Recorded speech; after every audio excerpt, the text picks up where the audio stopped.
Thank you so much for choosing Burnt Out Perfectionist. This is a podcast about two sisters, our crazy lives, and the fact that we both have ADHD. So if you would like to come and listen to two regular people who have a podcast, come along and listen every Monday at 6 a.m. Pacific Standard Time. We're available on all podcast platforms and YouTube.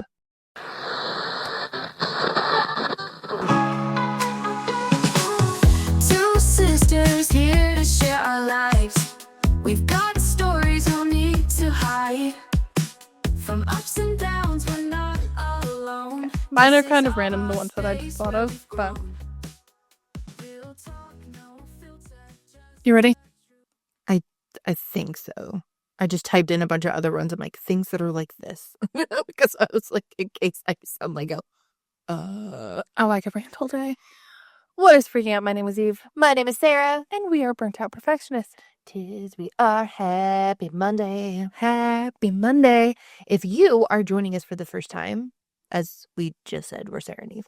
And as we just said 2.5 seconds ago, if you didn't listen, maybe you should go back to like the first episode and then just keep going. Yeah, you could do that because there is a binge list on YouTube. But yeah, we're two sisters hanging out, having fun. We're also Canadian. Yeah. A, which I don't think I ever say. I say like A, like if someone's like about to fall or like something's gonna happen, I'm like, hey. That's usually just like, oh my God, for me. On today's episode, today is Friday. We're recording on a Friday.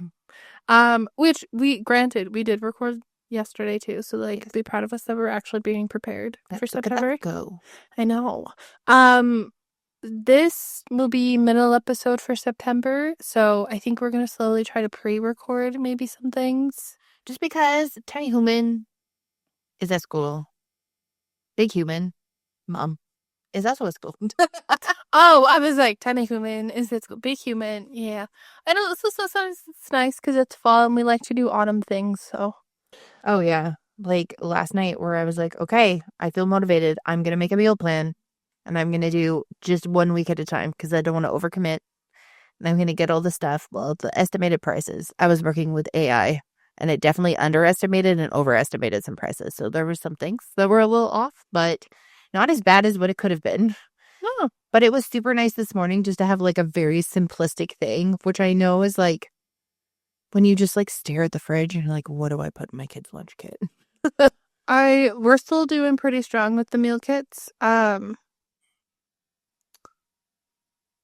So I'm having to have lasagna for lunch after this. Oh, nice. Yeah, you've modified them and stuff too. You've made like a couple changes along the way. Ditched some recipes that were just not good. Yeah. Oh, I made this herb roast pan. It was like, I basically cut up chicken breast into strips and then put a bunch of vegetables and a bunch of seasoning. And then Mom made mashed potatoes and gravy. Oh, my great heavens. It was delectable. I do think, though, I could probably have added corn. There was like a bunch of vegetables, but in a future episode, we will discuss meal planning. Mm-hmm. Yes, we shall. So in this episode today, we're going to be frank. So I feel like the concept, like Sarah even asked me 2 seconds ago, can I be frank? What does that mean? Like Frankenstein? Oh, because I always think, I'm like, it's getting chilly outside, Frankenstein. No, I was like, can I be frank? It's like, can I be honest? But like, I feel like can I be frank is like a Gen Z term. It's like hot takes or like unpopular opinions. Yeah. Ish. But not exactly the same. It's like unpopular opinions, but like you already know like how people are opinionated on these things. Yeah, like some of these things are like trending for no reason. And some of them, we look at them and go, what the hell? And the other times I'm like, I'm very passionate about this subject. This is a subject I will debate on. Yes. So some of these things we'll be discussing is like no-show socks. Yeah. The great sock debate. The sock debate. Does coffee taste better at a fancy coffee shop or just a cheap one? And group chats should come with a mute button and a therapist. They do have a mute button. Now they do, but like back in the day of 2 months ago, they did not. Oh, yeah, that's very true.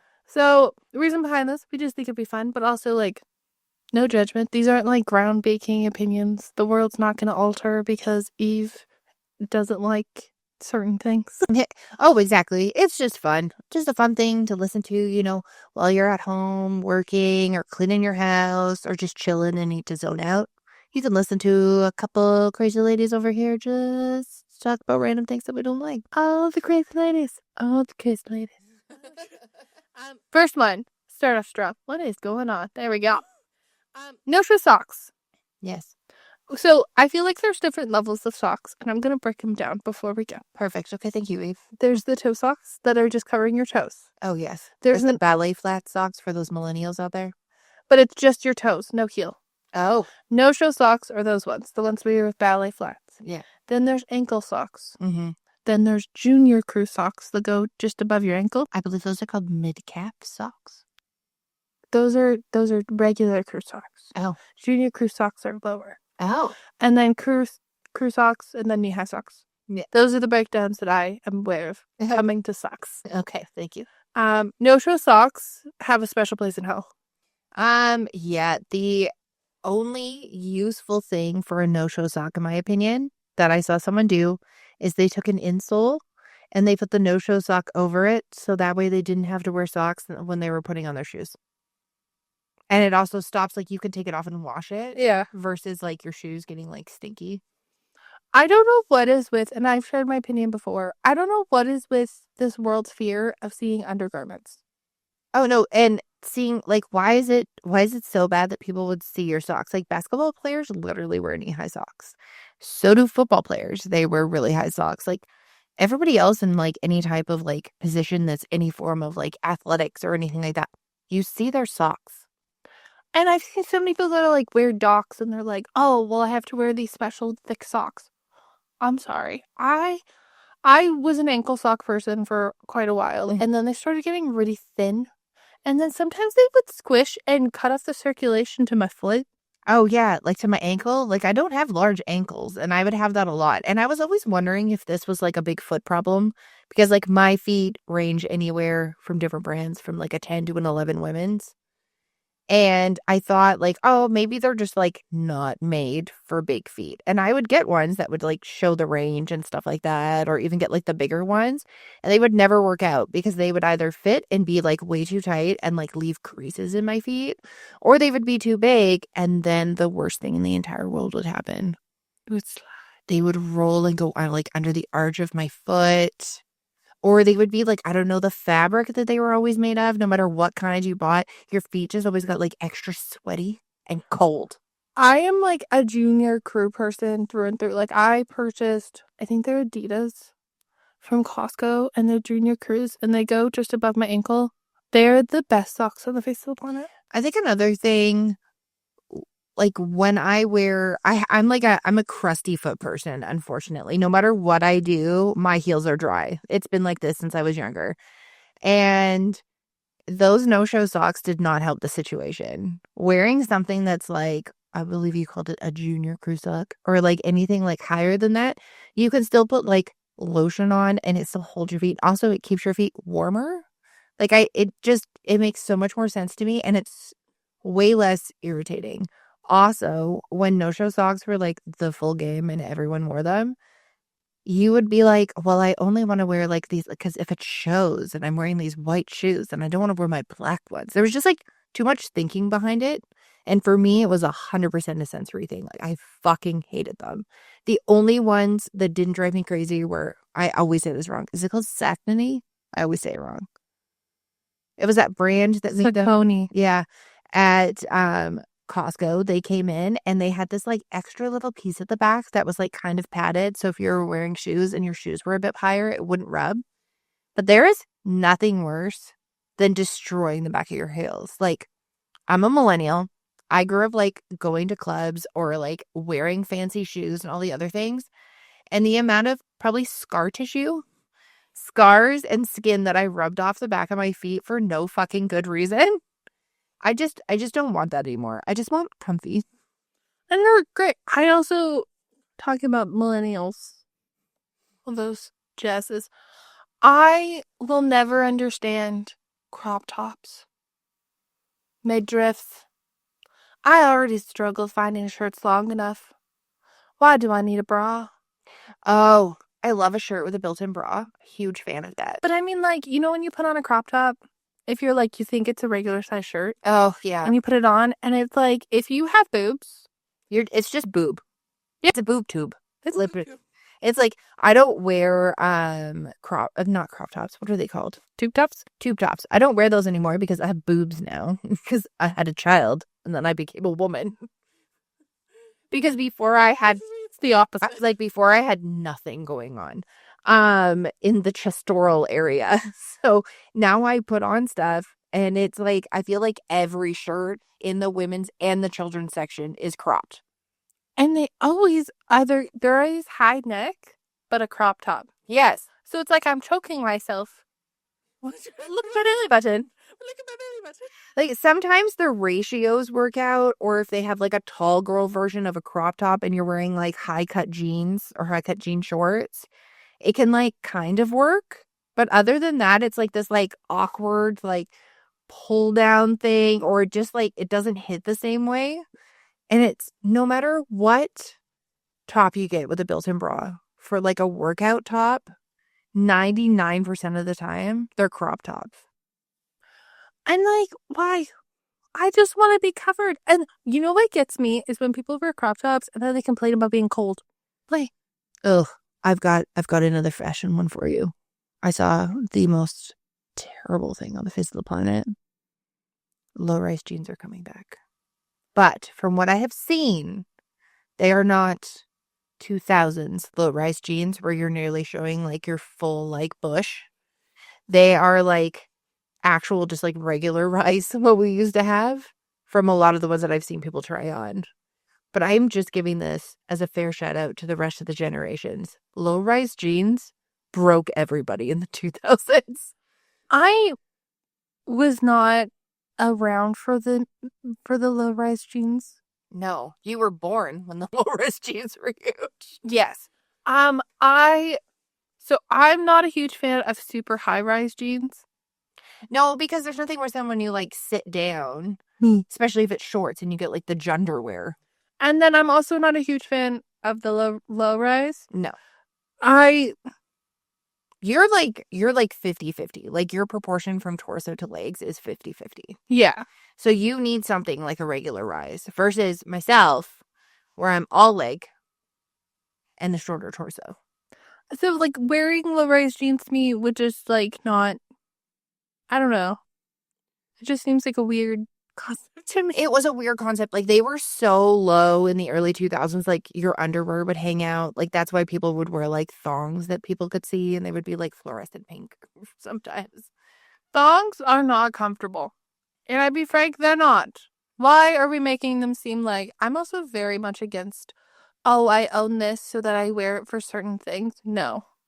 If I have to think about what pair of underwear I need to wear with a pair of pants, not good enough. I know I felt like that was something that was like ingrained. It was like, oh, you become a woman when you can buy thongs or you can do this. And if you find them comfier, good for you. For me, they were never that comfortable. There was only like one pair that was, and they were like cotton on the middle part, and then they were like this stretchy elastic on the outside part. And like a lot of brands made them, like La Senza, Victoria's Secret, stuff like that. And they were so comfortable. And then they just started making them the shittiest quality to the point where like the lace would be like completely ripping apart, or the best part, the middle cotton part would just be like sagging and like whapping back and forth between your legs when you walked.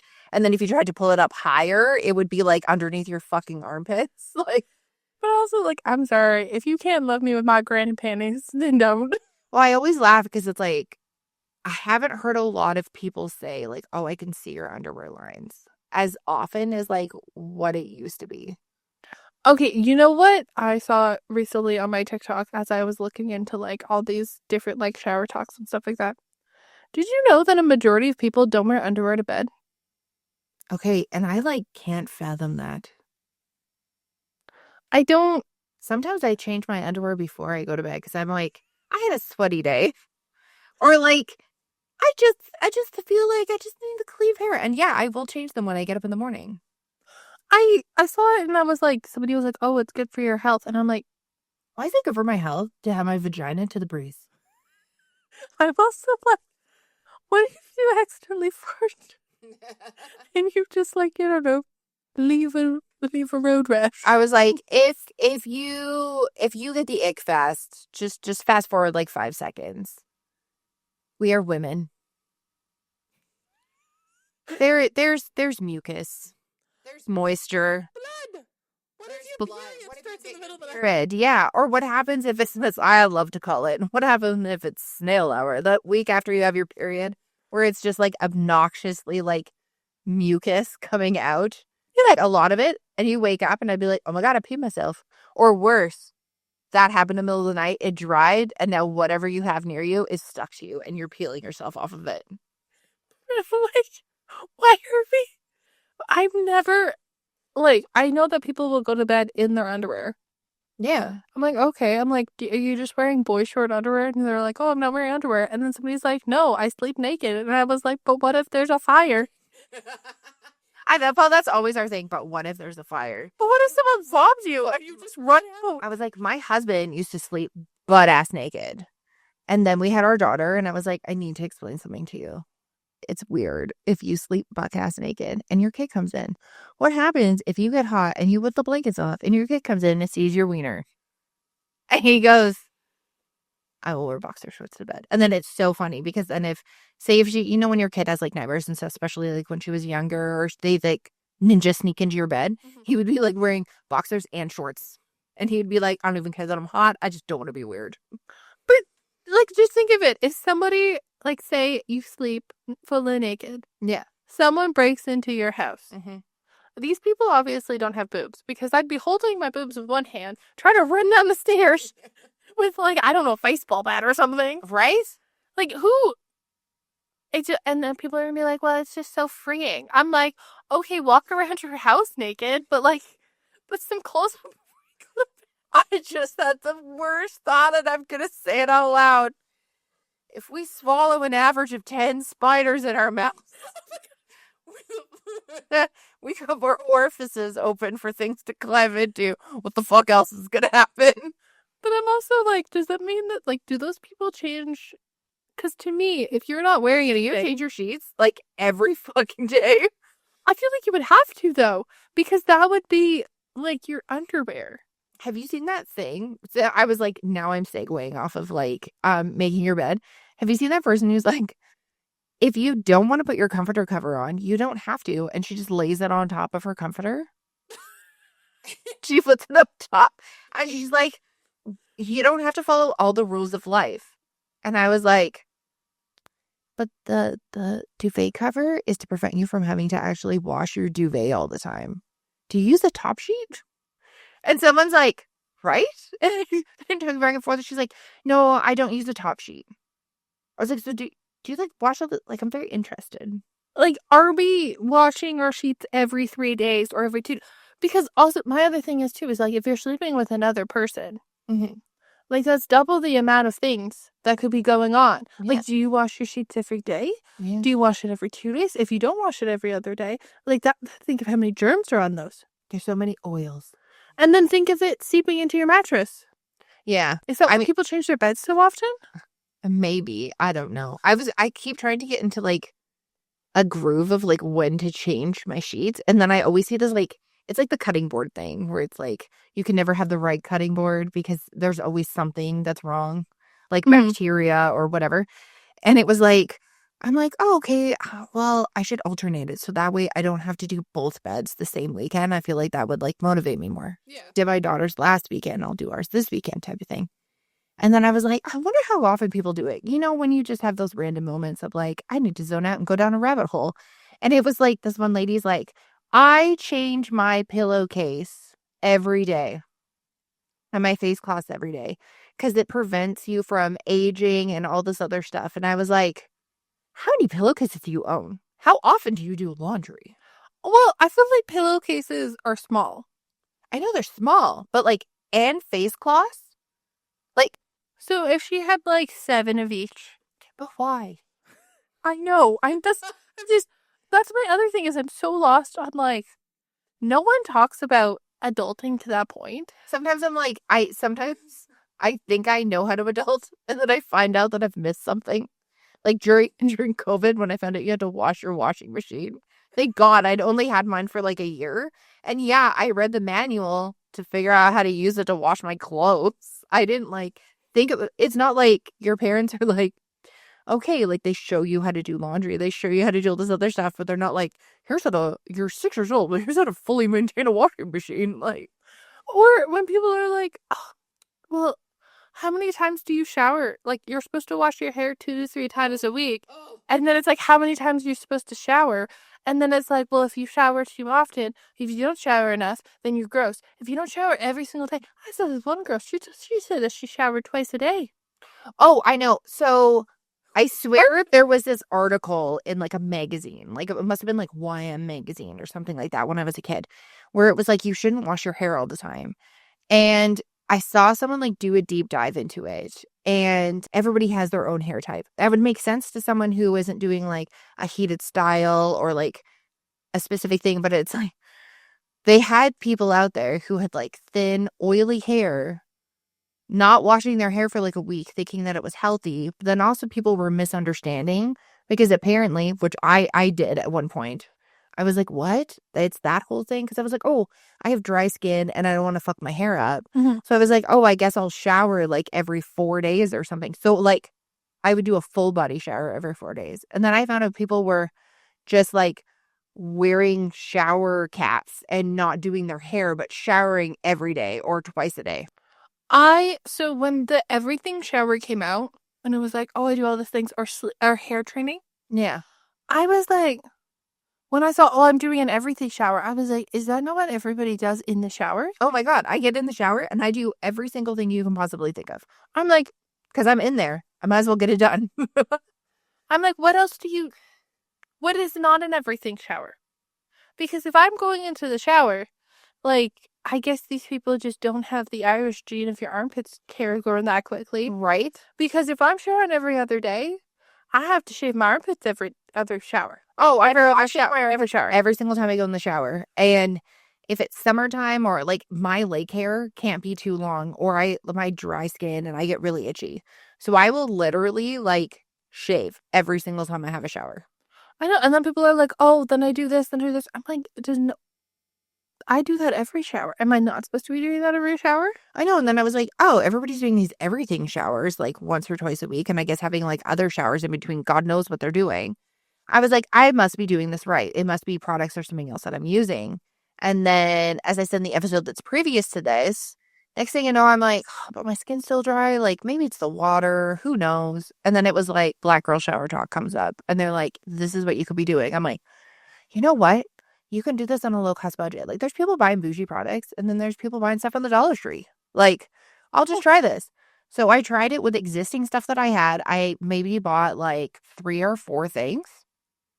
And it has literally changed my life. But where was this? Like, I was 38 years old when I found out how to properly shower my body that works for my skin. It looks like a lot of work at the beginning. It's like an ADHD nightmare.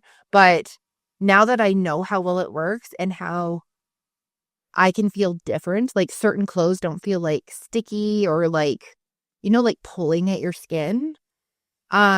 I feel like a lot more comfortable, and I can like wear a lot of other things and actually stand it instead of like just feeling like ugh. But also, like, I'm sorry, how many health classes did we have explaining the anatomical occurrence of the uterus and what the uterus looks like and labeling it, but no one could tell you? Like, how long did it take for people to be like, oh, I actually need to wash my ass? Like, why wasn't this... I totally agree. Or the fact that they still have to tell people to not use soap directly on their vagina and get all up in there. You're not supposed to use perfume soap. But you're not supposed to use like, what I mean is like, you're not supposed like to. In there? Yeah, like, let's. No, that's the whole thing. Is like, there's apparently a lot of people who are doing that. And then I'm just like you said, we had all these health classes. And as a millennial, I feel like the number one thing that was said to me is just like, don't get pregnant and don't do drugs. And now they're looking at us all now being like, why aren't you guys having babies? Because you guys literally screamed at us and told us not to get pregnant because getting pregnant was the end of the world. But also, they don't tell you like half the stuff. It just baffles me. No, it's like the boob sweat thing. No one prepares you for boob sweat. And then you get boob sweat and other people don't have boob sweat. And they're like, oh my God, do you think there's something wrong with you? And then other people are like, oh, don't worry. You can get blah, blah, blah injected to you wherever. But then that actually just redirects the sweat glands. So you might have an extra sweaty ass now instead. Like, Exactly. Like, why did they teach us nothing about friction? Chafing. There was nothing taught about chafing. It's like, God forbid you would go to the beach or something and then be like, oh, throw some shorts on and like a tank top over top and like go to the club with your friends in the summertime. And then your fucking legs would be all chafed and you would be like, the immediate reaction was always like, oh, I need to lose weight because my thighs shouldn't touch because that whole thigh gap thing. And it's like, no, I was just an existing human. I just needed to have some barrier that was like sliding in between. I maybe weighed like 140 pounds at 5'10". Like, there was no fucking way. There was no. I never understand it. No. So I feel like those are the majority of the fashionish ones. Yeah. Coffee, a debate.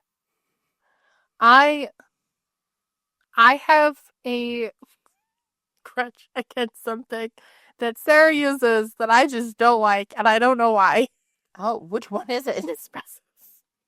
Any sort of coffee blog coffee maker. Oh, yeah. I don't know why. I got in a fight with yours.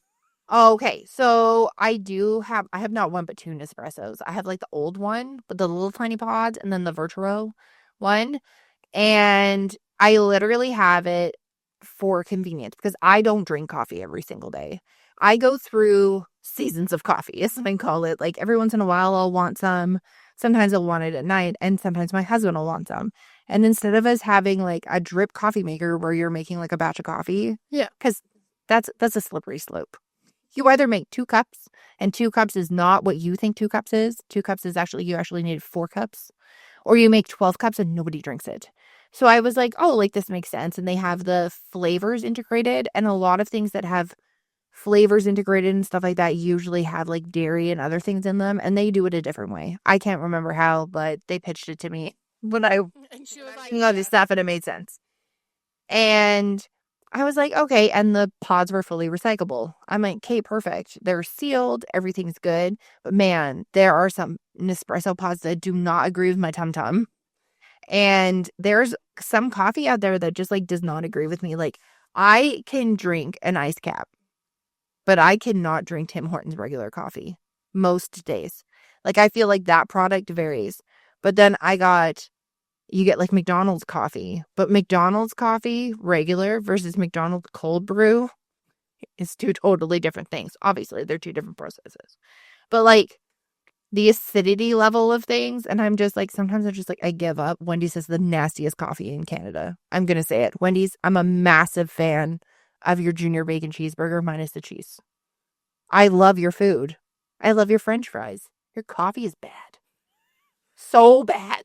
I feel like the cost of coffee and the justification of it is insane. So I was watching, oh my God, I don't know what their names are, but they're lovely. The one guy's British, and I think he's like of Indian descent, and he's a hoot, and then his husband or his boyfriend, I don't know, husband or boyfriend, is a hoot too. Okay. They'll probably pop up a million times after this, but they were in Chicago going to pastries, going to pastries, going to bakeries for pastries, going to get pastries, and they bought coffees as they were drinking. They were like bought a coffee, and it was like $8 for like a latte. And then I'm gonna be frank, I think matcha tastes like ass. Okay, so there are so many different versions of matcha, and I feel like matcha is one of those things where I have to be in the mood for it. Because most of the time, I like it if it's like a matcha lemonade. But then there's other times where it's just not the right ratios, and then I want to drink it because it tastes like grass. The only time I've ever liked matcha was when we had international students come in, and I was being like their buddies, and I got a white chocolate Kit Kat that was matcha from Japan. Those were great. Oh yeah. Everything else matcha flavored, not my jam. like, I've never understood it. Why is it, like, I understand there's ceremonial matcha. Why is there so many steps? There's so many steps, but there's also, like, so many different grades of it. So, like, you don't even know if the one that you've tried is solid. What? But exactly, why do I need to, like, I recently purchased an espresso machine. And no, you purchased an espresso machine. Yeah, espresso. No, you said an espresso machine. Oh, god damn it. I purchased an espresso machine. There you go. And it was a whopping $70. And the coffee that I'm using in it was a whopping $5 bag. Yeah. Pre-ground. Delightful. I've made a coffee every single day. I've made a triple shot cappuccino every single day. You know what? Every single day, it's been consistent. Every single day, it's great. Am I going, ugh, well, if I'm going to buy this drink, if I'm going to buy a drink from a coffee shop, I better not be able to make it at home. That's my whole thing is, like, I have not figured out the way to make, say, like, a refresher. Like, if I get something, it's going to be a fancy-ass drink. Like, I'm not going to buy, like, regular coffee, because when you used to buy regular coffee back in the day, it would be, like, $1 or $2. And now if you go to get regular coffee with nothing fancy or anything in it, it's still $4.50 or more. Like, I'd say the only drink that I will, like, buy from Starbucks that is a coffee is a caramel brulee latte, because I haven't been able to figure out how to make it at home yet. Mm-hmm. Rest of the time, refreshers, because I haven't been able to figure out how to make that at home. Totally, I will pay for that. Mm-hmm. If you were going to Starbucks for a flat white, Oh my God, just get a frother. espresso, anything like that, anything that's unflavored that you can't, because I understand syrups. My favorite is the Americanos on ice. You're literally paying for watered down espresso. Espresso. Yeah. I don't think they're worth it. I think a majority of coffee shops, yeah, they have a really, like, it's for, like, a vibe. Or we went to a coffee shop when we were in the Lower Mainland for a wedding. Mm-hmm. And they had a bunch of pastries. And I was like, oh, well, like, different bars and stuff. I'm like, oh, this is lovely. Like, I'm buying mainly for the pastries. Mm-hmm. These are lovely. They're a treat. If I walk into a coffee shop and all they have is, like, 3-day-old muffins, a croissant that is drier than a popcorn fart, and I'm like, well, I'm not buying coffee because... Oh, I will be completely frank about something. If I walk into a coffee shop and I know that shit came from Costco, Yeah, turn around. I'm like, you're charging $5 for a croissant that you bought at Costco. There was one place where I was like, oh yeah, I'm pretty sure they make all this stuff. Literally, as we're about to order, the guy walks in with Costco bakery stuff. And then he sat there and individually wrapped a bunch of them. And I was like, that's a lot of effort with wrap that he also bought at Costco. But also, like, amount of plastic. And I understand people are going to be like, oh, well, like, do you know how expensive it is? Then have a coffee truck. Yeah, but also, like, I just always think of, like, liabilities. You know how many, like, remember when they found metal in the Costco cookies and then they got recalled? Yeah. And then you're taking them and putting in your cafe? Like, who gets sued at that point? Are you like, oops, Costco? Oops. And, like, they're not actually made. No, then just make coffee. You can just make coffee. If you want to have other stuff, then find a baker who doesn't have a spot and get them to bring the stuff in. That is, like, what pisses me off is when I know that it's something that I can either buy from somewhere else or has been purchased from somewhere else and, like, repackaged. Like, there is a farmer's market in our area. Mm-hmm. And I noticed that half the booths all had stuff from Temu in it, which I love me a Temu. Mm-hmm. I love me a low-cost purchase. Mm-hmm. And they had basically taken the large batches of earrings, put them on earring back cards, stamped Usually their they business on it. No, like, made sure that they were all, like, aesthetic and matched everything. Had their business tagged on it and put them up and were selling them for $15 a pair. And I knew straight up they were because they had one pair that I was wearing in my ears. Which, like, cool, you're trying to make money, but also, like, drop shipping in real life. Like, just casual drop shipping. But, oh, also, food-wise, mushrooms are the snails of vegetables. Okay, you shut your face. I love mushrooms. They're gross. I love mushrooms, but, like, they have to be made the right way. Again, second this. Why do I need to eat something that has a specific... Well, I only like it this way. I like Brussels sprouts in all forms. Okay. No. Cooked mushrooms. I like cooked mushrooms in basically every form. Those people who eat raw mushrooms, They feel like styrofoam. I'm like, how can you do that? Like they're on like one of those like veggies and dip trays. I feel like that's like less and less now, but it used to be super common when we went to like wedding showers and baby showers when I was like a kid, where there would just be like a raw mushroom hanging out. And I was like, what the fuck? Who eats that? Or someone was like, oh yeah, did you know that you don't have to cook zucchini? You can just eat it raw. Oh my God. So I was like, okay, maybe I'll try it. It was like eating cucumber foam. It was like, it smelt, you know the way that cucumber smells? It tasted the way that it smelled. It was weird. It was a weird experience. And I literally bit it and I was like, no. And my husband was like, oh my God. And he's sitting there laughing at me and I'm like, I need a napkin. Give me a napkin. I would also, like, food-wise, I never understand, like, this is kind of sub-food. Why do people make things that are supposed to smell like food, but it doesn't smell like the food? Okay.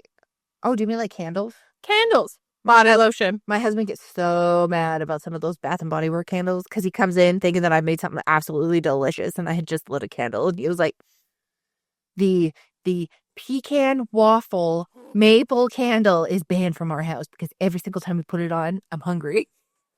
But those ones, understandable. At least it smells delicious. You know, when you're like, ooh, strawberry lemonade, and you smell it and it smells like off-brand broken strawberry. Oh, that reminds me of, there was these toys when I was a kid and they were called Cupcake Girls. Mhm. And there was a vanilla one, a chocolate one, and a strawberry one.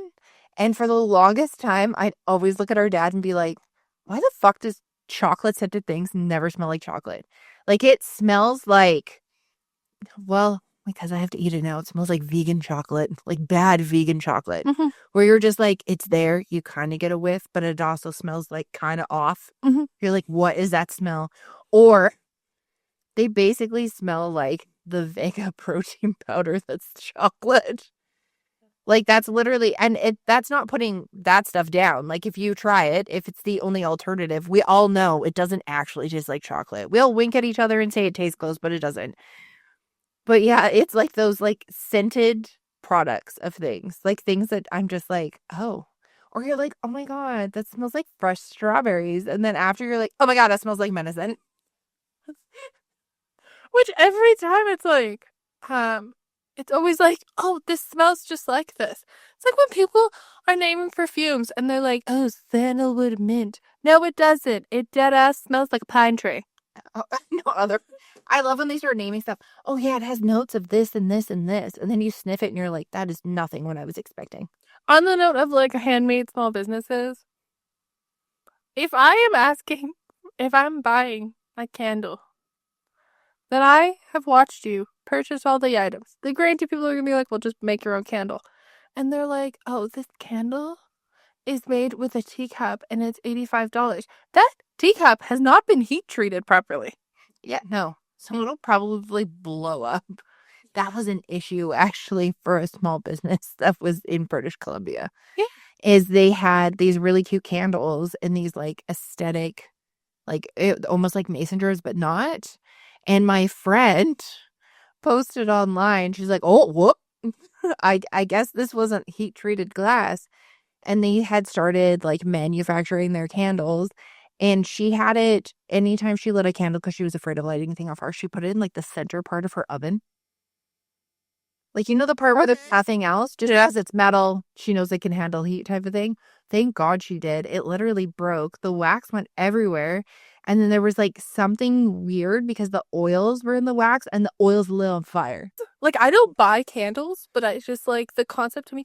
Or these businesses that put one word on things and then sell them for $200. Like drop shippers, but it's like not even like good quality drop shippers. Like, No, they use like, what's like the worst font I can think of? Like Roman Empire font. And there it's just like, cool dude. but it's always like, they'd be like, I spent 20 years crafting this and designing that. I'm like, I can see the Gildan symbol from here, hon. Oh, the people who cut out the gimbal. Gimbals. If anybody knows Elf, they'll know that reference. Um, when you see that someone has, like actually physically cut out just the top label to sew their own label or stamp their own label on the inside, and then I immediately go on the side of it and look where the washing instructions are, and it clearly says who the person is who makes it. Cool. If you use it, that's fine. No one is expecting Janet to sit in her basement and sew t-shirts. Yeah. Everybody knows there's enough t-shirt blanks out there. It makes sense.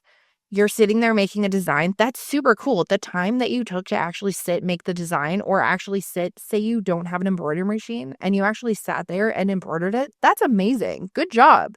You shouldn't discount what you did, like, in your brain and try to like cover it up and then turn around and try to sell it for $55. No, it's always more than that. It's always like 85. So when Eve and I were recording this, it like went from like fun and goofy and silly to like some a little bit more like serious things. So we figured we'd split the episode in two. So this is the more like fun, happy-go-lucky, and then the second half is kind of like a bit more serious, about as serious as we get over here. So yeah, tune in next week. Thank you so much for your time. You can find us on all social media platforms. You got YouTube, you got Instagram, Facebook, TikTok, sometimes Lemonade. Still trying to figure that one out. But yeah, stay as warped and twisted as ever. Peace. Just the truth, navigating life from the old to the youth. Laughter, wisdom, and a little fun. We've got something